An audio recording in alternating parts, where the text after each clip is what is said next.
guys, what is going on? Red Mash here, and welcome back to another video. It has been a little while. I've been on vacation for the past, 4 days or so. I originally planned to have some stuff out, but realized the day of vacation I had nothing to put out there. I didn't record anything, and by then it was too late for me to record. So here we are now. We are going to take it slow with another episode of TV commentary, see what's on the ladder, see how people are progressing within this new patch. And I'm hoping that there are some interesting decks out there that hopefully now have been given room to emerge thanks to what the patch has done recently. So that being said, let's just jump right into it and see what goes down. Alright, so our first match is going to be monquey versus Grazzit. I'm going to pronounce Mon with I'm going to say Mon, easier on the voice. And he starts out with a Salahar Rider in his opening turn, nothing too special there. Grazzit repeats with another Salahar Rider of his own. So I assume there's going to be a trade here. Yep, so now both castles will receive 2 damage apiece. Putting it at 18-18, nothing too big yet. Mon starts with another Salahar Rider. I can see by his hand he might be trying to do something with the green-purple monsters. We obviously we see 2 Behemoths in his hand. Grazzit, however, using the Mystic Dojo and a trap for some draw. That does indicate that he is using, say a variety of traps, perhaps. And boom, he's activated the Flames of Eternity by playing the Behemothra. So Mon's first Behemothra is out. However, that does let him hit Castle with Salahar Rider. Nothing too big, though, for Grazzit. He should be able to get around that. He does with a Lumberjack. That'll take, 2 off his Dojo, but he will get draw from that as well. Grazzit sees the opportunity to pawn another Lumberjack onto the field, so he will do just that. And Mon's in a tough position. He has summoned another Behemothra. He's got no other units to do, and he's going to body block in front of his castle here. Grazzit responds to the Magic Eater, though, and that Magic Eater will get a boost thanks to a fear that Grazzit plays, meaning that his Behemoth is pushed back, his Lumberjack gets to chip a little bit, and he pushes the Magic Eater aggressively to try and get rid of that Behemothra. Mon has to respond with a second Behemothra of his own. That means all of his Behemothras are basically out on the board now, and we see they are trying to scramble into some sort of defensive here. Grazzit plays into the trap, which will boost his Magic Eater that much more, gives him an additional draw from the Dojo. He's setting up his board now as he repeats the same move, so he's going to reinforce his presence. The Shadow Katana as well, boom, that's a scary Magic Eater right on the board there, a 9-8. Not going to attack, though. He feels like there is no need to attack, which forces Mon's Behemoths to retreat, plus Colossus goes down. But he does play the Dagger Storm, which is going to be good for him. Magic Eater will take 3 damage each turn. So Grazzit has to remember to keep his guy healthy with spells, which he might not be able to do. We see a Faithful Drake from Grazzit's side as well. It's going to be another unit to push up with, Scout as well. So they're going to be like the backup to kind of push forward as a result of, okay, well, the Magic Eater is no longer there. I was going to say they are a result of Magic Eater's aggressive push. They can supply some units to support him, but now the Magic Eater is dead, of course. Scout chips away at the Lumberjack, and Shadow Katana goes to the Faithful Drake, which will get rid of the Behemothra. So Grazzit is maintaining a solid board here, and he's got at least 2 traps currently on his side.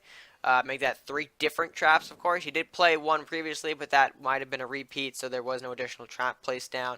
But we see he's got 3 different traps on the board, which is going to be tough for Mon to deal with. There he goes. He activated 1. Secret Dragon. Activated a second one then. Aijitsu, I imagine. Yep. So now at 8-5. Faithful Drake takes out the Lumberjack, no problem. Although Ajira is going to be big for Mon. Excuse me.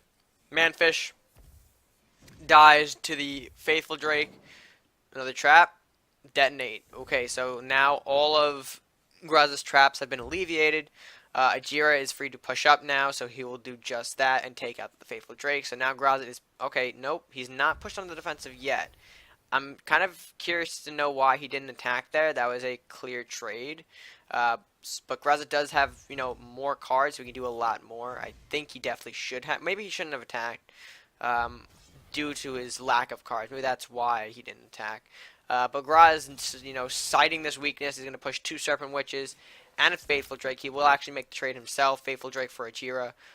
So now Mon is dealing with 2 Serpent Witches, only able to use a Magic Eater, a Kraken, and a Serpent Witch, plus the Colossus out of his own hand. So things are looking a bit tough for Mon. Kraken comes out. He's going to have to forcibly use that Kraken to, I imagine, hit face. Nothing else he really can do. He has to put some kind of pressure on Grazzit here. But Grazzit will play Scout in response to that, which means most likely the Kraken will be taken out completely. a green Drake as well to come out as well and reinforce his board. Plus take another shot at Colossus, seeing as how that big boy is stunned. Mon only gets a swiftness for his troubles, so he's going to use that on the Magic Eater. Get himself a little bit of a boost here. Minotaur for his troubles with the draw, so that should help him tremendously. He'll start. Okay, so he'll stun another Serpent Witch. I'm trying to see what the reaction here is going. Okay, so this should be it. He's got a couple of. There's a lot of things stunned on the board currently right now. But there's the Rockonoth, so that's gonna be a big board clear. Yeah, that's gotta be it for Mon. There's nothing else he can do. His Minotaur is stunned. Actually, no, it's not stunned. So Swordsman comes out. Surprised he hit the Serpent Witch. He could have easily hit the Rockonoth, but I guess that would take more damage off. But definitely Grazzit gained an advantage in this match with that big Rockonoth play. He plays an Unholy Altar and a Faithful Drake just to give himself some breathing room here. It's going to be close, though. That Swordsman is now in a good position to cleave Castle continuously, and he's got a good amount of health to, ensure that he can do that. So let's see. He'll push 2 Man-Fishes up, I imagine. Yep, there's one. Followed by the second one. It's not going to be as aggressive, but it's just going to chill out down there. Grazzit has to respond to the Behemothra and a Serpent Witch, which I imagine he might. Okay, he's going to play the Serpent Witch plus Magic Eater plus Shadow Katana. Alright, so it's a good thing that he stunned that Swordsman first, so no further damage can be taken on his castle. Plus another Mystic Dojo, so now there's going to be free traps if possible, but he'll take out the Ajira, seeing that opportunity too. And now you move on into Sudden Death. Grazzit is behind 2 HP when compared to Mon's Castle. Mugging goes on the zombie. That Manfish is coming for the altar. We see, yep, there it is. I think though the bigger issue for Mon is keeping that Magic Eater off of his or away from his side of the board, really, because once that kind of connects, it's over. We see a Fear from Grazzit, another draw. He needs sort of all the draw he can get at this time. He'll use that Behemothra to clear out 1 Manfish. The Serpent Witch comes in, deal. Okay, he's gonna block. Okay, there's a Mordok plus another trap, which means he gets double draw, but really 1 gold. Okay, that's another trap down, so he'll get more draw. 3 cards, not bad. Anything that he can really do, though. Another trap, that's fine. More draw for Grazzit, that'll be just fine. And that big boy has become an 11-10. That's kind of what Grazzit needed, a big sort of presence on the board. But there's the Kraken. And unfortunately, it's going to be over for Grazzit. But a very... Oh.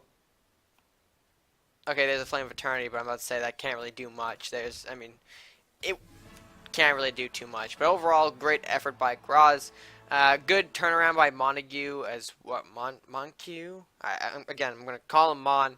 But that was a really well-fought match. Traps, you can see, are becoming a little less consistent. But really, they're meant for more of a support role, as you saw in Graz's deck. That kind of works well. I think the monster... we didn't really see many... I guess that was kind of the point. Kraken was to kind of swarm the board anyway. So overall, a good match. Not going to harp on any too long, much longer, I should say. So let's get right into the second match and see what goes down. Next match will be stevenv taking on Pandax. I'm going to just call him Pandax because I don't know. Again, names sometimes are not as straightforward as they seem to be. So Pandax does that a Salahar Soldier. Steven coins out a Merchant Estate, so I can obviously probably see a Greed versus Awaken kind of deck going on here.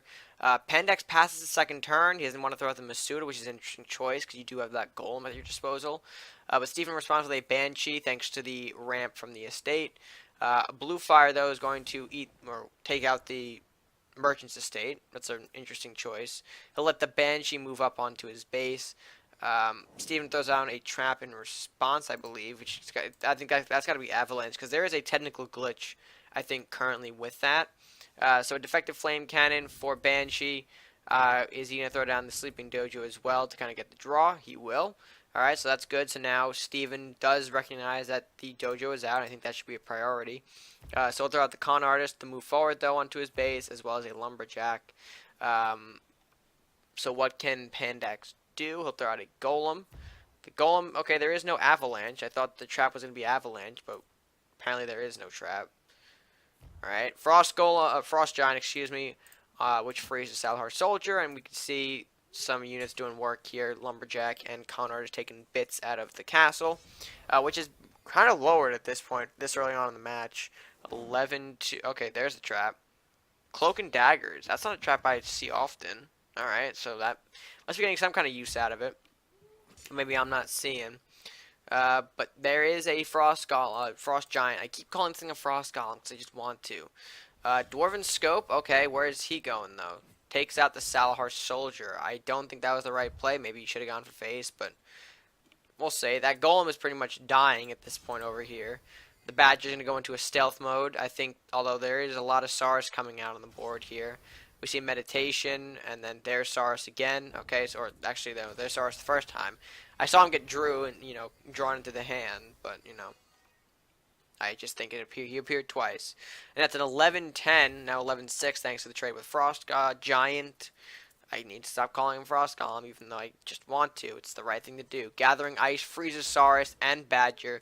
Lumberjack takes a hit out of the Saurus, but Saurus is going to trade with the Lumberjack anyway. Dino Rider comes out and will hit the Golem, so that way he dies to the bleed next turn. And Steven's gotten some control, but I think right now a lot, I think Pandax got the upper hand here in this, Awaken match for him anyway. Even though this isn't really an Awakening match. I mean, for him it is, but Steven it's not. But yeah, once Awaken starts to pick up momentum like this, it's kind of hard to put them down. Steven's going to go for a Flux Scope to kill off Saurus, get anything he can use into his hand. The Burning Sun's going to take away the Badger. Okay, just actually kill the Badger completely. That was good. So that gets rid of one of Steven's big threats. But Pandax has got another one ready to go. You see the Meditation on Shonen and then a Masuda as well. Saurus comes back out and boom, more Awakening happens. So that, I think, can that get on face? I want to see if this can jump on face. There's the rest of the Sleeping Dojos, by the way. Yeah, that can start getting on face. So 4.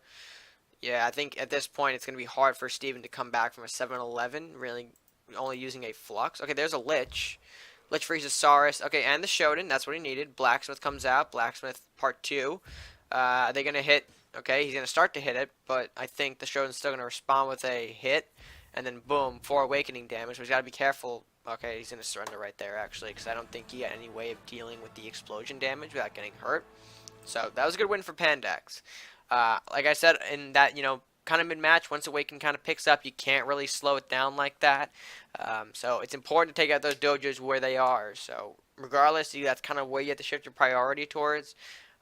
He did get some good early damage, but I think once things started to really pick up, they did, and unfortunately Steven's cards couldn't really slow it down. So a good win for Pandax, and yeah, shows the real power of Awakening post-patch. The last match is going to be Chig taking on I can't even pronounce his name. I'm going to call him F. I'm sorry if that's butchering your name, but again, I don't really think I can pronounce that effectively without ruining it. So anyway, he throws out a Lumberjack on his turn 1. Chig responds with a coined out Hovel. That Lumberjack is going to take a shot at the castle, followed up by a Were-Rat, so interesting to see how that takes into effect. We do see the Shadow Katana in his hand, so I'm interested to see how that goes. The Rat judges the Lumberjack, nothing too fancy. He'll get an Ijitsu for that, but in the meantime, Hassan City Guards to block the base. We do see the Shadow Katana, though. Will it go on the Were-Rat? It will. So that is now a 5-3 beefy rat, plus another Lumberjack to support the board. That Were-Rat's going to chomp out one of the Hassan City Guards. How will Chig respond, though, is the question. Southport Captain, okay, that's fine. He'll shoot the Lumberjack, meaning he'll get to keep his Hassan City Guard alive. And the Rat will block the remaining sort of face sides, so that way he can't get hit. Ijitsu on the board now for our friend. I can't pronounce the name. And the Were-Rat will finish off the Southport Captain. Chig's going to activate the trap card. It is Ijitsu, so now smart they didn't waste a bigger unit not to get rid of it. Minotaur out now as well to block face. Will he dissipate it, though? That's the question. He will dissipate the Minotaur, I believe. Yep, meaning 5 damage to castle, bring it to 2014. That's the score, not the year. He'll also place the Seed of Regrowth on the castle to keep it, or to keep his presence sort of secure there. Armory going down as well. Alright, did we just sack the Rat because? I guess. I'm not sure what Chig's plan of attack is here, because now there's an 8-5 Were-Rat taking 8 damage out of the castle. Can Chig do anything, though, at this point? That's going to be a beefy Were-Rat to take out. He can't. So that's a quicker one to end things off, but I really think the Minotaur should have been played rather than the Armory. I'm not sure what the thought process was, or if it was a simple misclick. Things like that happen. But I think that Were-Rat strategy is okay. Maybe a little too risky to play all your cards on one card. Maybe a little too risky to play all your cards on one creature, but we saw in that match it worked out well. But again, that might have been a simple misclick. So overall, an interesting match to say none the least to end off this episode. With that being said, guys, I hope you guys did enjoy this episode of TV commentary. I do apologize if things are a little strange or a little awkward. It is, my first time recording anything in a decent amount of time, so I might be off, I might be a little rusty, although I hope to improve that within the next few days as I make more content coming out for you guys. So, like I said, with that being said, if you guys like the video, please make sure to give it a like, share with your friends, and comment down below your thoughts on today's matches, or maybe what else you're using, or what else you're using or seeing in this post-patch era of Cards and Castles.